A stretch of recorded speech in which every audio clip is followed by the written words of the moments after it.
سمجھتے ہیں اور وہ نماز کوئی نہیں پڑھتے، اور پھر بندے خود کہتے ہیں کہ چھوڑیں جی وہ نمازیں ان کے لیے معاف ہیں، وہ بہت پہنچی ہوئی سرکار ہیں۔ اللہ رب العزت نے ہم سب کو پیدا کیا ہے اور اللہ تعالی ہم سب سے بے پناہ محبت کرتے ہیں۔ جس طرح ایک ماں ایک باپ اپنے بچوں سے محبت کرتے ہیں، اللہ تعالیٰ اس سے کئی گنا زیادہ ہم سے محبت کرتے ہیں۔ اور ماں باپ جب پرورش کر رہے ہوتے ہیں تو وہ کوشش یہ کرتے ہیں کہ ہم بچے کو ہر وہ چیز بتائیں جس سے ہمارا بچہ کامیاب ہو جائے، اور ہر اس چیز سے ہم منع کریں اپنے بچے کو جس سے ہمارا بچہ کیا ہو جائے، نقصان پہنچے ہمارے بچے کو، تکلیف پہنچے ہمارے بچے کو، ہمارا بچہ ناکام ہو جائے۔ ہر اس چیز سے وہ کیا کرتے ہیں، منع کرتے ہیں۔ تو اللہ رب العزت جب ہمیں کئی ماؤں سے زیادہ محبت کرنے والے ہیں تو یہ ہو نہیں سکتا کہ اللہ تعالی ہمیں کامیابی اور ناکامی کے اصول نہ بتائیں۔ پھر ایک اور بات یہ ہے کہ ماں باپ صدق دل سے بتاتے ہیں، اخلاص سے بتاتے ہیں کامیابی کے اصول، لیکن چونکہ انسان ہیں، کمزور ہیں، تو کہیں نہ کہیں امکان ہوتا ہے کہ ہو سکتا ہے ان کے بتانے میں غلطی ہو، وہ جو بتا رہے ہیں وہ صحیح بات نہ ہو، لیکن اللہ رب العزت جو کامیابی کے اصول بتائیں گے ان میں شک کی گنجائش نہیں ہے۔ اور اللہ تعالیٰ نے اس کتاب مبین کو وہ کامیابی کے رہنمائی والی جو اصول ہیں وہ اس کو قرار دیا ہے، اس کو فرمایا کہ یہ تمہارے لیے گائیڈ بک ہے، اگر تم نے ہدایت لینی ہے، رہنمائی حاصل کرنی ہے تو اس کے اندر سے رہنمائی حاصل کر لینا۔ رمضان المبارک سے پہلے ایک نشست میں آپ حضرات کے سامنے وہ ان میں سے کچھ باتیں جو ہیں وہ عرض کی تھیں کہ جو اللہ تعالی ہمیں قرآن کریم میں بتاتے ہیں کہ یہ کام کرو اور ان کاموں سے رک جاؤ۔ رمضان المبارک میں قرآن کا جب خلاصہ چل رہا تھا، جب ہم رات کو تراویح کے بعد صبح جب بات کرتے تھے کہ یا ایھا الذین آمنو کے خطاب سے اللہ تعالیٰ اسپیشل اناؤنسمنٹ کرتے ہیں کہ بھائی یہ کرنا ہے، یہ نہیں کرنا ہے۔ جس طرح والدین اپنے بچوں کو بتاتے ہیں کہ یہ کام کرنا ہے، یہ نہیں کرنا ہے، اگر ایک بچہ اپنے والدین کی بات نہیں سنتا تو وہ کیا ہوتا ہے، ظاہر ہے اس کی پرورش صحیح نہیں ہوتی، وہ بعد میں معاشرے کی ٹھوکریں کھاتا ہے۔ اسی طرح اگر ہم مسلمان اس قرآن پر ایمان نہیں لائیں گے، اس ہدایت کو نہیں سمجھیں گے تو ہم ناکام ہو جائیں گے۔ بھائی اللہ کے نبی صلی اللہ علیہ وسلم، سچے نبی صلی اللہ علیہ وسلم، آپ علیہ الصلوۃ والسلام نے ارشاد فرمایا کہ میں تم میں دو چیزیں چھوڑ کر جا رہا ہوں، اگر تم ان کو مضبوطی سے تھامے رکھو گے تو ہدایت پر رہو گے، اور اگر انہیں چھوڑ دو گے تو گمراہ ہو جاؤ گے، ناکام ہو جاؤ گے۔ گمراہی ناکامی ہے۔ اللہ کے نبی نے فرمایا کہ وہ دو چیزیں کیا ہیں، کتاب اللہ ہے اور سنت رسول اللہ ہے۔ کتاب اللہ اور سنت رسول اللہ۔ کتاب ہدایت ہے اور حضور صلی اللہ علیہ وسلم کے فرامین اس کی تفصیل ہے۔ حضور صلی اللہ علیہ وسلم کے فرامین میں ہمیں کتاب کی تشریح ملے گی، لہٰذا پہلے ہمیں اس بات پر ایمان لانا ہوگا کہ قرآن ہماری ہدایتی کتاب ہے، تربیتی کتاب ہے، رہنمائی والی کتاب ہے۔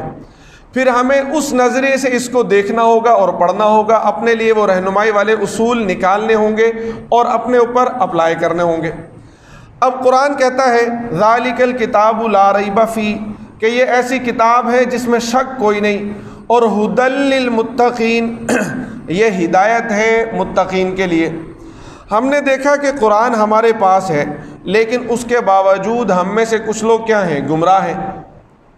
تو اس کی کیا وجہ ہے؟ سوال یہ آتا ہے کہ اس کی وجہ کیا ہے کہ پھر کیوں گمراہ ہے؟ دوسرا قرآن یہاں پر یہ کہہ رہا ہے کہ ھدی للمتقین، قرآن ہدایت ہے متقین لوگوں کے لیے۔ تو ایک سوال یہ ہوتا ہے کہ کیا قرآن صرف اور صرف متقی لوگوں کے لیے ہدایت ہے، صرف مسلمانوں کے لیے ہدایت ہے، یا باقی لوگوں کے لیے بھی ہدایت ہے؟ تو قرآن کریم میں سورۃ بقرہ کے اندر ہی اللہ تعالیٰ فرماتے ہیں شہر رمضان الذی انزل فیہ القرآن ھدی للناس، کہ اللہ تعالیٰ نے اس قرآن کو رمضان کے مہینے میں نازل کیا، ہدی للناس، یہ تمام لوگوں کے لیے ہدایت ہے، مسلمانوں کے لیے نہیں، صرف تمام لوگوں کے لیے۔ تو اب تمام لوگوں کے لیے ہدایت ہے اور ایک جگہ پر ہے متقین کے لیے ہدایت ہے، تو یہ دونوں باتوں میں کیا آ رہا ہے بھائی؟ فرق آ رہا ہے۔ لہٰذا ہمیں اس فرق کو سمجھنے کے لیے ہدایت کو سمجھنا پڑے گا کہ آخر ہدایت کسے کہتے ہیں۔ تو ہدایت کی دو قسمیں ہیں، ایک اراءۃ الطریق اور ایک ایصال الی المطلوب۔ اراءۃ الطریق کہتے ہیں وہ ہدایت جس میں بندہ جو ہے اس کو راستہ بتا دیا جائے۔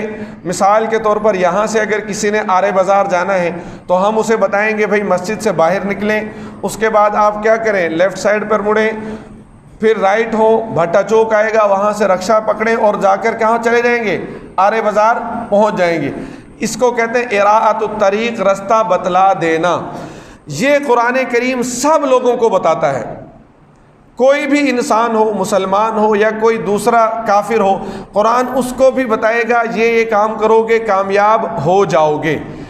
دوسری ہدایت ہے ایصال الی المطلوب، کہ مطلوب یعنی منزل تک پہنچا دینا، اور وہ کیا ہے کہ کسی شخص نے آرے بازار جانا ہے، آپ اس کو پکڑیں، اس کے ساتھ جائیں اور اس کو آرے بازار چھوڑ آئیں۔ اب وہ یقیناً آرے بازار پہنچ جائے گا۔ یہ جس کو ہم نے پہلے بتایا تھا ممکن ہے وہ سیدھا ایئرپورٹ روڈ پر چلا جائے، اس کو پتہ نہ چلے، بہک جائے، پیچھے کہیں رک جائے۔ تو جو قرآن ہدایت دیتا ہے ایصال الی المطلوب وہ ہے متقین کے لیے، اور جو دوسرا ہے صرف راستہ بتا دینا وہ سب لوگوں کے لیے ہے۔ تو اب ہم نے دیکھنا ہے کہ ہم کس ہدایت پر ہیں، کیا ہم پہلے والی ہدایت پر ہیں یا ہم منزل مقصود تک پہنچنے والی ہدایت پر ہیں۔ وہ منزل مقصود پر جو پہنچنے والی ہدایت ہے اس کے لیے اللہ تعالیٰ نے شرط رکھی کہ ہدی للمتقین، یہ ہدایت ہے، رہنمائی کرے گا متقین کے لیے۔ اب پھر سوال ہوگا کہ متقین کون ہیں؟ کیا ہم متقین ہیں یا متقین نہیں ہیں؟ ہمارا شمار متقین میں ہوتا ہے یا نہیں ہوتا؟ اگر تو ہمارا شمار متقین میں ہوتا ہے تو پھر جو قرآن ہدایت ہے جس سے ہم منزل مقصود تک پہنچ جائیں گے پھر تو ہمیں وہ حاصل ہے، اور اگر ہمارا شمار متقین میں نہیں ہو رہا تو پھر صرف ہمیں بتایا جا رہا ہے لیکن ہمارا اس میں شمار نہیں ہو رہا کہ ہم منزل تک پہنچ جائیں، تو پھر امکان کیا ہے کہ ہم کہیں بھی گمراہ ہو سکتے ہیں۔ اب متقین کی بھی اللہ تعالیٰ نے صفات بیان کی کہ متقین کون لوگ ہیں، اللہ تعالیٰ نے قرآن کریم میں ان کی صفات بیان کی۔ اس میں سے نمبر 1 پہ اللہ تعالیٰ فرما رہے ہیں، یہ پہلا رکوع ہے، بالکل جب قرآن پاک شروع کر رہے ہیں آپ سورہ بقرہ پڑھیں گے تو بالکل شروع میں یہ آئے گا، اللہ فرما رہے ہیں متقین وہ لوگ ہیں الذین یؤمنون بالغیب، جو غیب کی باتوں پر ایمان لاتے ہیں۔ اب ہم میں سے کسی نے حضور صلی اللہ علیہ وسلم کو نہیں دیکھا لیکن ہمارا حضور صلی اللہ علیہ وسلم پر ایمان ہے، ہم میں سے کسی نے اللہ تعالیٰ کو نہیں دیکھا، اللہ تعالیٰ پر ہمارا ایمان ہے۔ صحابہ نے نبی علیہ الصلوۃ والسلام کو دیکھا تھا، باقی باتوں کو نہیں دیکھا، اللہ کو صحابہ نے بھی نہیں دیکھا، فرشتوں کو نہیں دیکھا، جنت کو نہیں دیکھا، دوزخ کو نہیں دیکھا، قبر کے عذاب کو نہیں دیکھا، لیکن اس کے باوجود ہمارا اس سب پر کیا ہے جی؟ ایمان ہے۔ اگر ہمارا اس پر ایمان نہیں ہوا تو ہم متقین میں بھی نہیں ہوں گے، ایمان والوں میں بھی نہیں ہوں گے، ہمارا شمار بھی مسلمانوں میں نہیں ہوگا۔ یہ بنیادی باتیں ہیں۔ آمنت باللہ، بچپن میں مساجد کے اندر وہ یاد کروایا گیا ایمان مجمل، ایمان مفصل، جس میں یہ تھا کہ آمنت باللہ و ملائکتہ و کتبہ و رسلہ والیوم الآخر، کہ بھئی اللہ پر ایمان لانا، رسولوں پر ایمان لانا، کتابوں پر ایمان لانا، آخرت پر ایمان لانا، یہ وہ سب باتیں ہیں جن پر ہم بن دیکھے ایمان لاتے ہیں۔ ہم نے ان کو دیکھا ہوا نہیں ہے لیکن ہم ان پر کیا لاتے ہیں بھائی؟ ایمان لاتے ہیں۔ مستشرقین اعتراض کرتے ہیں۔ مستشرقین کسے کہتے ہیں بھائی؟ وہ لوگ جو انگریز ہیں، یورپین ممالک کے، یا جو بھی مسلمان نہیں ہیں لیکن وہ اسلام پر ریسرچ کرتے ہیں، قرآن کو پڑھتے ہیں، احادیث کو پڑھتے ہیں، وہ اس علم کے بارے میں ریسرچ کرتے ہیں کہ آخر قرآن و حدیث کیا علم ہے۔ ان کے نزدیک یہ صرف ایک نالج ہے، وہ اس کو مانیں گے نہیں لیکن اس کو سیکھیں گے۔ اب جب انہوں نے دیکھا کہ اچھا مسلمان کیا ہے، مسلمان کیا پڑھتے ہیں، مسلمانوں کا ایمان کیا ہے، تو انہوں نے کہا، اعتراض کیا کہ بھائی مسلمان وہ قوم ہے کہ ان کا بلائنڈ فیتھ ہے، کہ یہ مطلب اندھا ایمان ہے، ان کا اندھا ایمان۔ اب یہ اعتراض انہوں نے کر دیا، لیکن بات کو سمجھا نہیں۔ دیکھیں، ہم ہر غیب کی بات پر ایمان نہیں لاتے، ہر غیب کی بات پر ایمان نہیں لاتے کہ کوئی بندہ بات کر دے اور ہم اس پر ایمان لے آئیں۔ اس کو آپ یوں سمجھے، ذرا فرق سمجھے کہ ایک سکول میں ایک کوئی بچہ کہہ دے کہ بھائی کل چھٹی ہے، پھر کوئی ٹیچر آ کر کہہ دے کل چھٹی ہے، اور اس کے بعد پرنسپل کی طرف سے اعلان ہو جائے کہ کل چھٹی ہے، تو بتائیں تینوں کی باتوں میں فرق ہے یا نہیں؟ بچے کی بات کا وزن کوئی نہیں، ممکن ہے جھوٹ بول رہا ہو، اس کو پھر اگر اس کی بات کا کیا ہے بھائی، ویلیو نہیں دی جائے گی، ٹیچر کی بات کو پھر بھی ویلیو دی جائے گی، لیکن جو پرنسپل کی بات ہوگی وہ کیا ہے بھائی، ایتھینٹک بات ہوگی۔ تو ہم جو ایمان لاتے ہیں وہ نبی علیہ الصلوۃ والسلام کے فرامین پر ایمان لاتے ہیں، ہم ایمان لاتے ہیں اللہ تعالیٰ نے جو قرآن میں ہمیں بتایا اس پر ایمان لاتے ہیں۔ اب اس کے اندر جھوٹ کی گنجائش نہیں ہے، اس لیے ہم بن دیکھے کیا لیتے ہیں بھائی، ایمان لے آتے ہیں کہ نبی علیہ السلام نے جو فرما دیا وہ ہمیشہ کیا ہوگا، سچ ہی ہوگا، لہٰذا ہم سب کا اس پر کیا ہے جی، ایمان ہے۔ تو ایک تو یہ صفت ہم میں ہونی چاہیے، یہ متقی ہونے کے لیے کیا ہے جی، شرط ہے، اللہ تعالیٰ نے اس کو بیان کیا۔ نمبر 2 پہ اللہ تعالیٰ نے فرمایا وَيُقِيمُونَ الصَّلَاةَ، متقین وہ ہیں، قرآن سے ہدایت وہ حاصل کریں گے، یقیمون الصلاۃ، جو نماز کو قائم کریں گے۔ لہٰذا ہم دیکھیں گے کہ اگر تو ہم نماز کو قائم کرنے والے ہیں پھر ہمارا شمار متقین میں ہے، اور اگر ہم نماز قائم نہیں کر رہے پھر ہمارا شمار نہ تو متقین میں ہے اور نہ ہی ہدایت حاصل کرنے والوں میں ہے، پھر ہم قرآن سے ہدایت حاصل نہیں کر رہے ہیں۔ قرآن ہمارے لیے وہ ہدایت نہیں بنے گا جس ہدایت نے ہمیں کہاں پہنچا دینا ہے بھائی، ایصال الی المطلوب، مطلوب ہماری کیا ہے، منزل ہماری کیا ہے بھائی، جنت، یعنی پھر ہمیں قرآن جنت تک بھی نہیں پہنچائے گا۔ یہ قرآن کہہ رہا ہے کہ کیونکہ متقین میں ہمارا شمار نہیں ہوگا۔ کیسے؟ یقیمون الصلاۃ، ہم نماز قائم نہیں کر رہے۔ اب بعض لوگوں کو یہ دھوکہ ہوتا ہے کہ بھائی اللہ رحیم ہے، ہم نبی علیہ الصلوۃ والسلام کی امت ہیں، ہمارے لیے حضور صلی اللہ علیہ وسلم سفارش کریں گے، لہٰذا ہمیں نماز کی ضرورت نہیں ہے۔ اب یہ سب باتیں شیطانی پٹیاں ہیں، شیطانی وساوس ہیں جو ہمیں سکھا دیے جاتے ہیں شیطان کی طرف سے۔ آپ دیکھیں اللہ تعالیٰ رحیم ہے، بے شک کوئی شک نہیں، تو اللہ تعالیٰ سب سے زیادہ رحیم جو ہیں وہ نبی علیہ الصلوۃ والسلام پر ہیں۔ اللہ تعالیٰ سب سے زیادہ پسند حضور صلی اللہ علیہ وسلم کو کرتے ہیں، کل کائنات میں سب سے زیادہ پسندیدہ شخصیت جو ہے وہ حضور صلی اللہ علیہ وسلم ہے اللہ کے ہاں، اور اللہ تعالیٰ کو سب سے زیادہ حضور صلی اللہ علیہ وسلم ہی جانتے ہیں۔ اللہ تعالیٰ کے سب سے زیادہ قریب بھی حضور صلی اللہ علیہ وسلم ہے۔ لہٰذا یہ بات سمجھ کر جو آج ہم کہتے ہیں کہ اللہ رحیم ہے، نبی علیہ السلام نے تو نماز نہیں چھوڑی، لیکن آج ہم کیا کرتے ہیں، ان باتوں میں آ کر، یہ شیطانی وساوس میں آ کر ہم نمازوں کو ضائع کرتے ہیں، نماز چھوڑ دیتے ہیں۔ حضرت عبد القادر جیلانی رحمہ اللہ تعالیٰ، بہت بڑے اللہ کے بزرگ، انہوں نے خود اپنا واقعہ لکھا۔ وہ لکھتے ہیں کہ ایک مرتبہ ایک شخص جو ہے بزرگ کی بہت بڑی بزرگ کی شخصیت، اور اس کی شکل میں میرے پاس آیا اور کہنے لگا کہ علامہ صاحب آپ کے لیے کیا ہے، اللہ تعالیٰ نے نمازیں معاف کر دی ہیں، نمازیں کیا ہو گئی بھائی، آپ کے لیے معاف ہو گئیں۔ انہوں نے فوراً سے پڑھا اعوذ باللہ من الشیطان الرجیم ولا حول ولا قوۃ الا باللہ العلی العظیم۔ اب وہ بندہ وہاں سے بھاگا، پھر دوبارہ آیا اور آ کر کہنے لگا کہ آپ کو کیسے پتہ چلا کہ میں شیطان ہوں؟ سمجھ رہے بات؟ حالانکہ وہ بندہ کیسے آ رہا ہے بھائی، بہت بڑے بزرگ کی شکل میں آ رہا ہے، بتانے کے لیے کہ میری بات بھی کیا ہوگی، معتبر ہوگی، میں نیک بندہ ہوں، تو لہٰذا کیا ہو گیا بھائی، آپ کے اوپر سے نمازیں معاف ہو گئیں۔ اب اس نے سوال کیا کہ آپ کو پتہ کیسے چلا؟ حضرت شیخ یہ کہتے ہیں، یہ لکھتے ہیں کہ میں نے یہ بات سوچی کہ جب نبی علیہ الصلوۃ والسلام کو نمازیں معاف نہیں ہوئیں تو میرا مقام کہاں، نبی علیہ الصلوۃ والسلام کہاں، تو مجھے کیسے نمازیں معاف ہو سکتی ہیں؟ یقیناً یہ بات کس کی طرف سے آ رہی ہے بھائی، شیطان کی طرف سے آ رہی ہے۔ سمجھ رہے ہیں بھائی بات؟ تو لہٰذا ایک بات یہ ہو گئی کہ نماز ہمیں کسی صورت میں معاف نہیں ہو سکتی۔ اب وہ شیطان جاتے ہوئے ایک اور جال پھینکنے لگا. اس نے کہا کہ شیخ آپ کو آپ کے علم نے بچا لیا. یہ دوسرا جال تھا اس کا.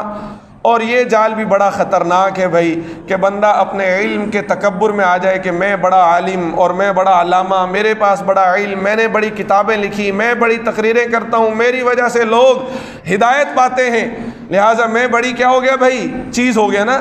تو شیخ صاحب نے فوراً کہا نہیں، مجھے میرے علم نے نہیں بلکہ اللہ نے بچایا ہے. تو لہٰذا اپنے علم پر غرور نہیں کیا بلکہ اللہ کی طرف نسبت کر دی. اب ہم اپنے معاشرے میں دیکھتے ہیں تو ہمیں کئی لوگ ایسے ملتے ہیں کہ جن کے فالوورز بھی ہیں، جن کو لوگ اپنا پیر بھی مانتے ہیں، پیر سمجھتے ہیں، اور وہ نماز کوئی نہیں پڑھتے. اور پھر بندے خود کہتے ہیں کہ چھوڑیں جی وہ نمازیں ان کے لیے معاف ہیں، وہ بہت پہنچی ہوئی سرکار ہیں. یہ ہمارے معاشرے کی باتیں ہیں یا نہیں ہیں بھائی؟ یہ آپ کو ہماری کمیونٹی میں عام ملیں گی باتیں، عام کہ اس طرح کے لوگ پائے جاتے ہیں اور ان کو ماننے والے پائے جاتے ہیں. عجیب بات یہ ہے کہ لوگ پھر ان کی کیا کرتے ہیں؟ مانتے ہیں. نماز نہیں پڑھ رہا ہے، نماز سے دور ہے، اور وہ ہمارے لیے کیا ہے بھائی؟ پیر ہے. یہ کیسے ممکن ہے؟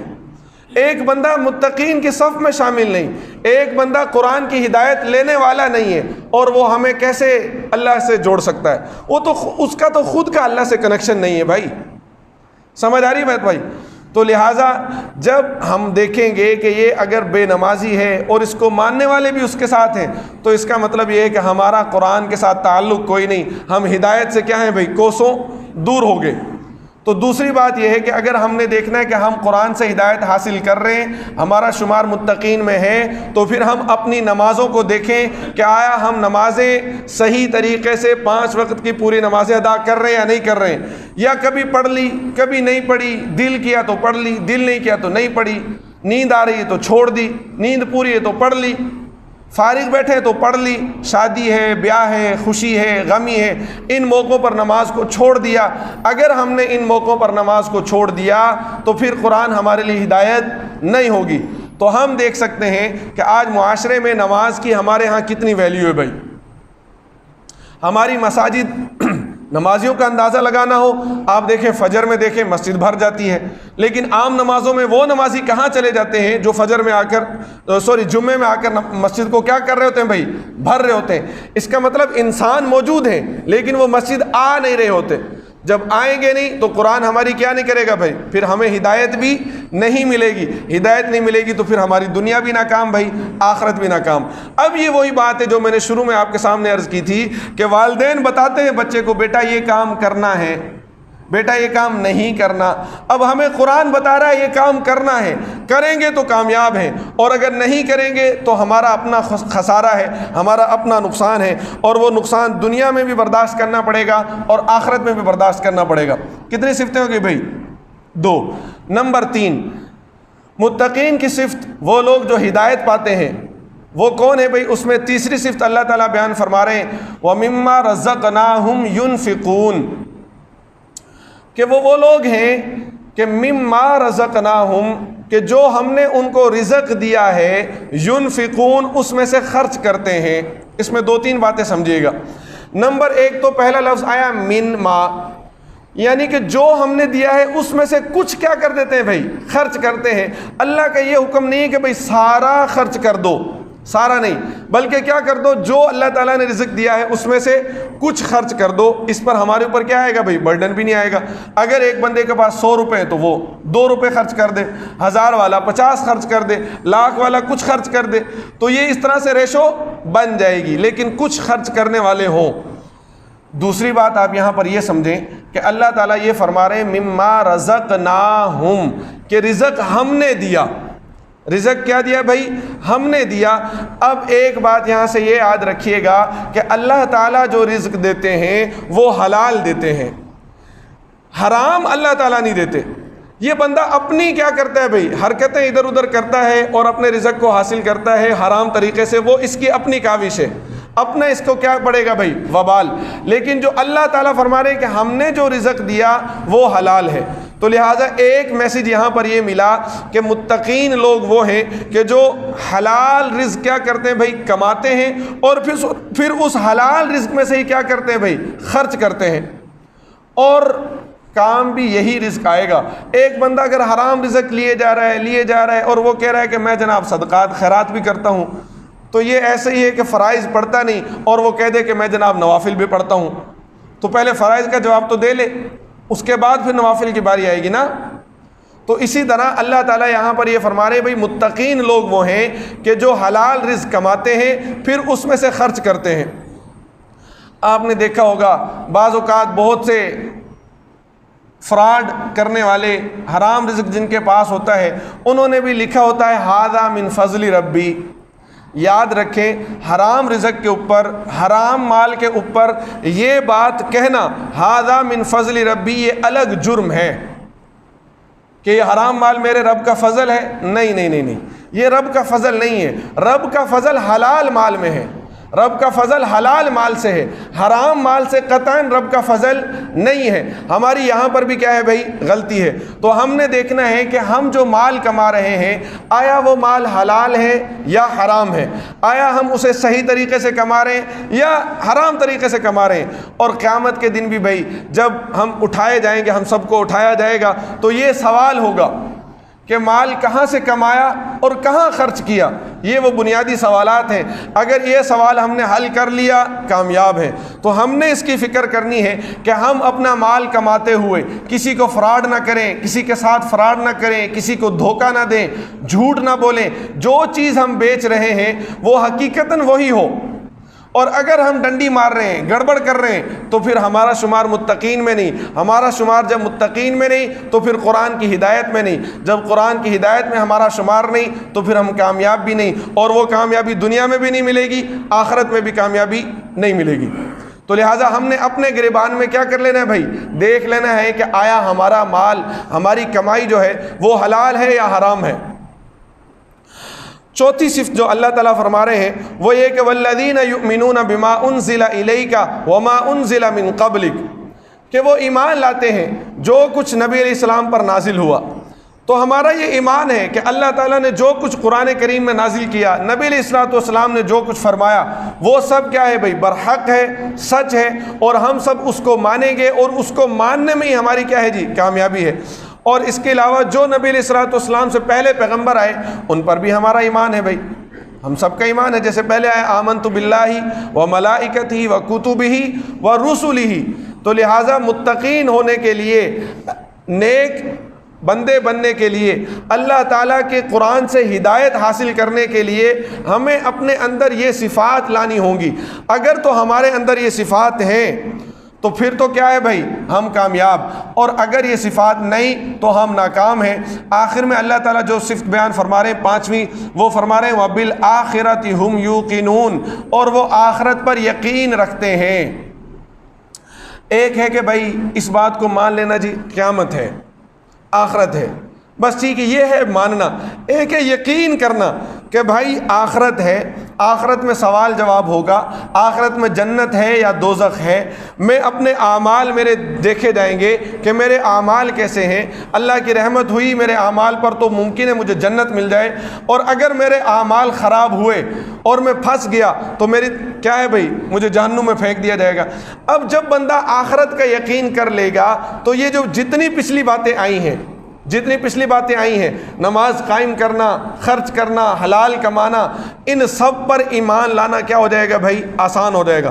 اگر ایک بندے کا یقین بن گیا کہ اگر میں یہاں پر حرام کماؤں گا تو کل قیامت میں مجھے دوزخ میں جلنا پڑے گا، اگر میں وراثتی زمینیں دبا لوں گا، اپنی بہنوں کی زمینیں کھا گئے، صحیح ہے بھائی، بڑا بھائی اپنے چھوٹے بھائیوں کی زمین کھا گیا، یا جرنل کسی بندے کی زمینیں ہڑپ کر گیا، دوسرے تیسرے طریقے سے ادھر ادھر سے فراڈ کر گیا، اب اس کا آخرت پر یقین گویا کہ ہے نہیں ہے، وہ سمجھ نہیں رہا ہے کہ مجھے قیامت میں کیا دینا پڑے گا بھائی؟ جواب بھی دینا پڑے گا۔